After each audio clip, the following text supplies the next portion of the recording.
Du coup, aujourd'hui, être fan, est-ce que ça a encore un sens alors que les jeunes sont un peu perdus sur les réseaux et n'ont plus vraiment d'identité musicale et d'identité personnelle? Alors, dans notre émission, nous recevons Gagou. Bonjour. Et Léla. Bonjour. Qui vont nous parler de qu'est-ce qu'être fan maintenant. Alors moi, je suis une vieille fan, hein, parce qu'en fait, je suis née dans les années 80, et c'est quelque chose qui se faisait très souvent. On était à la mode du magazine, du poster, où on pouvait collectionner les images, les accrocher à notre chambre. Est-ce que les jeunes font encore ça d'ailleurs? Est-ce qu'on accroche encore des posters dans sa chambre? Pour être honnête, je pense qu'on a perdu le fait d'être réellement fan. Si on voit la différence d'époque entre cette année, par exemple 2022, et les années 80, quand on voit que les filles étaient en adoration, ou même les garçons, pendant les concerts, c'est plus du tout la même chose maintenant. Et je pense qu'il y a eu tellement un changement musical, ce qui fait que en fait on n'arrive plus vraiment à être réellement fan. Ouais, il n'y a plus vraiment la même genre et de type musical qu'on a du mal à se centrer. Après c'est pas plus mal parce que ça ouvre pas mal de perceptions sonores en fait, on peut dire.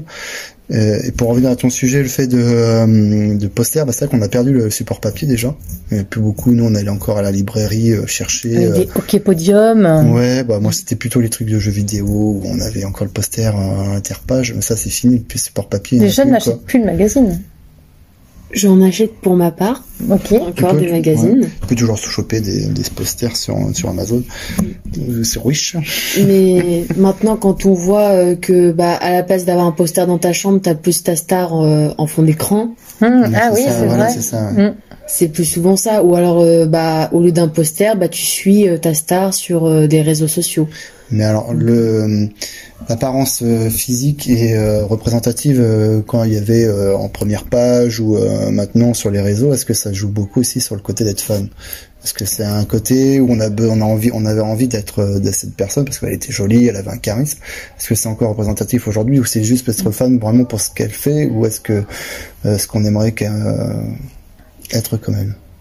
Alors pour ma part, je pense que sur certaines personnes, sur certaines stars que je suis, par exemple je suis plus des anciennes stars pour ma part, et vraiment je trouve que les anciennes stars des années 80 ou 90 même, on était beaucoup plus sur le fait que déjà dans ces textes il y a quelque chose de réellement. Je dis pas que les stars de maintenant il y a plus vraiment ce message ou même ces paroles qui nous choquaient, parce que maintenant on peut plus être choqué de tout, puisque tout est dit dans la musique. Je pense qu'il y a encore beaucoup de musique au jour d'aujourd'hui qui sont choquantes, mais comme il y a plus de choix, en fait, ce qui va apparaître sur les médias au jour d'aujourd'hui, ça va pas être les mêmes. À l'époque, il y avait peut-être 2 chanteurs grand maximum, donc forcément, t'avais fait le tour. Ouais, non, mais il y a peut-être plusieurs, mais bon, on va dire que celui qui voulait se démarquer, et forcément, il arrivait dans les médias ou il était écouté à la radio. Maintenant, je pense que de percer au jour d'aujourd'hui. Maintenant, les artistes vont parler d'eux par des fautes qu'ils peuvent faire. C'est-à-dire, ils vont sortir du circuit parce qu'ils sont bourrés, parce qu'ils se droguent, ou voilà. Ça va pas être par rapport à leur texte ou par rapport. Les textes sont choquants. Genre là, il y a des bons textes et tout, et il est connu, mais il est pas forcément connu sur sur TF1, etc. Il va plus passer parce que soit c'est trop trash, mais je pense qu'il y avait ça aussi dans le temps, tu vois. Oui, il y a toujours eu. Il y a toujours eu, mais c'était moins. Il y avait moins le pouvoir de se faire connaître en fait, parce que du coup c'était que des petits concerts, des petits trucs comme ça, Mais je reviens sur le sujet d'être fan. Est-ce qu'il n'y a pas aussi, étant donné qu'on voit tout, est-ce que parfois on n'est pas fan pour faire partie d'un groupe? Je m'explique dans le sens où, par exemple, est-ce que c'est pas cool d'être fan de Nakamura ou d'Orelsan, et donc du coup on dit qu'on est fan pour que les autres le voient et pour faire partie d'un groupe? Pour les jeunes d'aujourd'hui, je pense que maintenant on peut plus vraiment exprimer nos vrais goûts musicaux, parce que quand on regarde dans les classes ou même dans la cour, quand on entend ah oui moi j'aime Jul, si tu dis que t'aimes pas ça, bizarre, tu vas passer pour une personne bizarre, ah t'aimes pas ça, alors parle pas avec nous. Donc en fait je pense que maintenant l'effet de groupe des jeunes fait que on est obligé de dire qu'on aime quelqu'un alors qu'en réalité on l'aime pas vraiment, parce que peut-être qu'on connaît juste des musiques comme ça parce qu'elles ont été passées à la radio ou il a été populaire par certains faits qu'il a fait. Mais maintenant je pense plus qu'on peut pas vraiment dire qu'on aime quelqu'un. Parce que je pense que c'est intergénérationnel, parce que ceux qui écoutaient du métal ou ceux qui écoutaient un autre style de musique, pareil en fait. Mais il y en avait moins, je pense, que maintenant, où là il y a tellement de genres différents et qui sont connus en fait, qui sont faciles d'accès pour les jeunes. Avant il y avait genre de la techno, c'était très rare, tu vois, par Jean-Michel Jarre ou des trucs comme ça.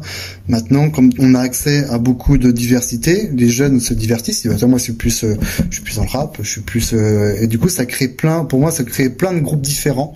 Du coup, en fait, on se divise, on s'individualise. Même des fois, on peut créer son propre groupe tout seul parce que voilà, je suis fan d'un genre qui n'existe pas et que je le crée moi-même.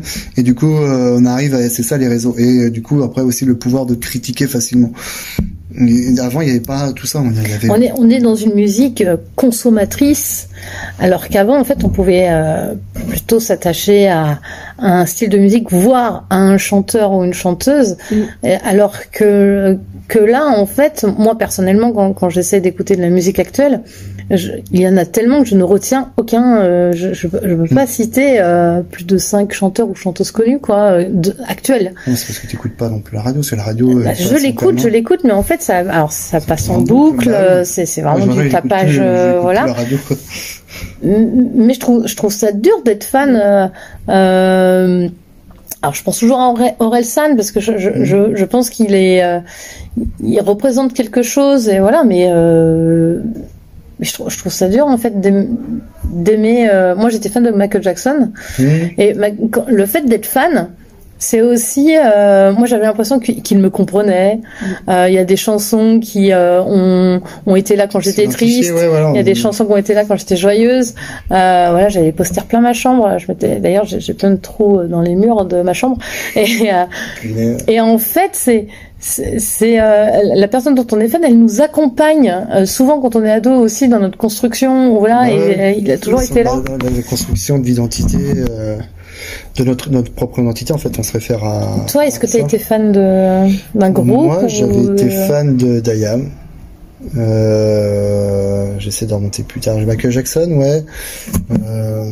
C'était l'époque encore où il y avait la radio, donc déjà il n'y avait pas 50 000 chansons, tu sais, on était encore à la cassette. Déjà pour avoir la chanson, il fallait soit l'enregistrer sur la radio, soit l'acheter. Le commentateur qui parle sur la musique, c'était énervant. Ah, maintenant, ouais, voilà. Et maintenant c'est facile, tu vois. Maintenant vous pouvez avoir tout l'album directement. Pas le truc pour chercher la chanson.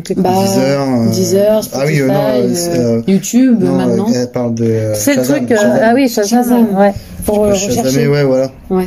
Alors nous c'était galère, fallait attendre le présentateur qui te présente la chanson. Ah oui, c'était lui. Maintenant, je vais pouvoir rechercher le comment s'appelle le chanteur, quoi, l'album. Mais c'est vrai que déjà pour avoir un album, c'était assez galère, quoi. Ouais, il y avait. Donc du coup voilà, pour finir, j'avais Yam parce que c'était représentatif de certains textes que j'aimais bien, côté japonais, tu vois. Après, je me suis ouvert un peu sur le rap par rapport à ça. Et mais après j'aimais plusieurs styles musicaux parce qu'en fait c'était pas vraiment prépondérant en fait quand tu connaissais quelqu'un, en fait tu disais pas bah non tiens, comme tu disais il aime ça, il aime le jeu, là j'aime pas, tu vois.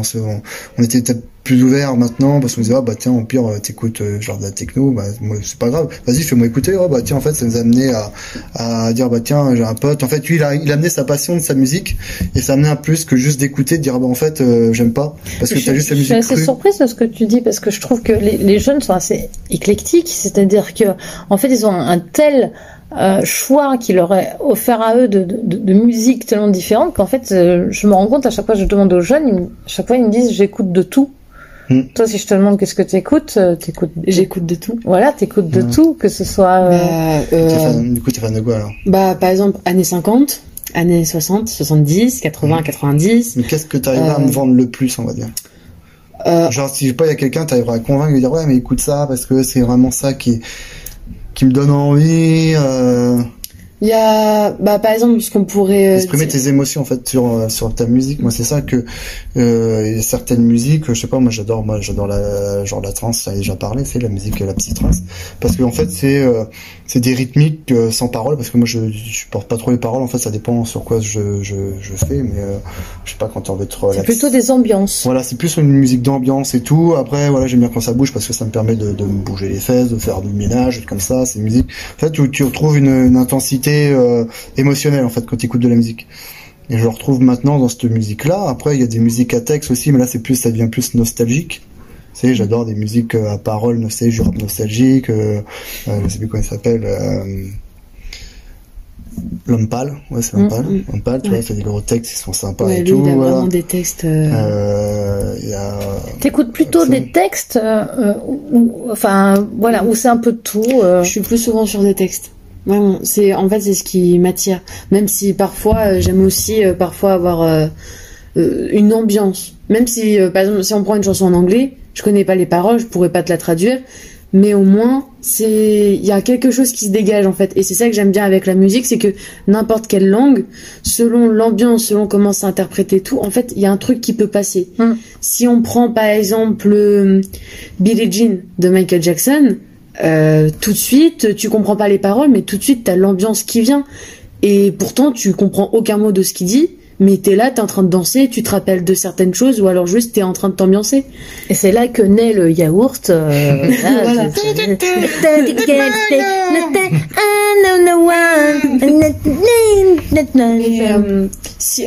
Pour revenir au fait d'être fan, et je reviens sur ce que tu avais dit à un moment donné, par exemple que sur les réseaux sociaux, maintenant tu peux suivre ta star, donc tu connais tout ce qu'elle fait, parce que en fait elle s'affiche complètement au réseau, mais quand on regarde aux anciennes années sur les magazines, mon Dieu, une star exclusive, une photo exclusive de ta star en petite chemise blanche en train de sortir de chez lui. Des photos volées à l'époque. Voilà, mais c'était quelque chose d'énorme. Maintenant, c'est ce que tu vois tous les jours sur ces réseaux parce que tu le vois tous les jours.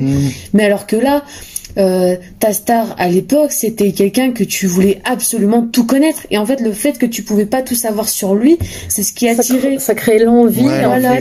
Maintenant on est tellement dans le trop quoi. Voilà. Chaîne, il y avait c'est Serge Marquis qui parlait de ça, que quand il se levait il allait changer de chaîne, il dit moi je me levais de mon canapé et je tournais les chaînes petit patin, et du coup il a dit j'avais que 3 chaînes mais ça me permettait de me faire une boucle. Maintenant ils ont 1 million de chaînes et ils sont comme ça, du coup le temps qu'ils fassent le tour de leur boucle, ils ont plus envie en fait, c'est devenu du gavage en fait. Donc du coup, alors est-ce que en 2022 on peut encore être fan? Je pense que oui. Je pense que on peut toujours être fan malgré tout ça. Parce que selon la personne, comment elle interprétera la chanson, ou même le message de l'artiste, ou les valeurs de l'artiste, je pense qu'on peut toujours être en adoration face à quelqu'un, face à une star qui peut t'apporter quelque chose, par exemple pendant ton adolescence, ou même encore plus tard, quand tu découvres l'une de ses chansons et l'un de ses textes, t'es waouh quoi. Ça peut être quelqu'un qui peut me représenter. Et je pense qu'on peut toujours être en adoration face à quelqu'un. Eh bien, merci. Oui, fan, oui, je pense qu'il y a différentes catégories de fans en fait par rapport aux époques. Il y a le fan quand on est jeune, qu'on veut paraître, et t'as le fan un peu quand on est plus âgé, que ça nous rappelle des souvenirs en fait. On est fan parce que ça nous rappelle plus le passé et puis de ce qu'on a vécu, alors que quand on était jeune, c'est plus ce qu'on voulait vivre en fait. Donc en fait, il y a différents types de fans, plus par l'émotionnel quoi. Eh bien, merci. Et à bientôt pour un nouveau podcast. On attend vos sujets. Vous tapez hashtag sujet podcast MDJ et on attend vos différents sujets. Et ceux qui veulent participer, ils pourront toujours s'inscrire et venir débattre avec nous. Merci. Merci. Il est 17h47 à la MDJ.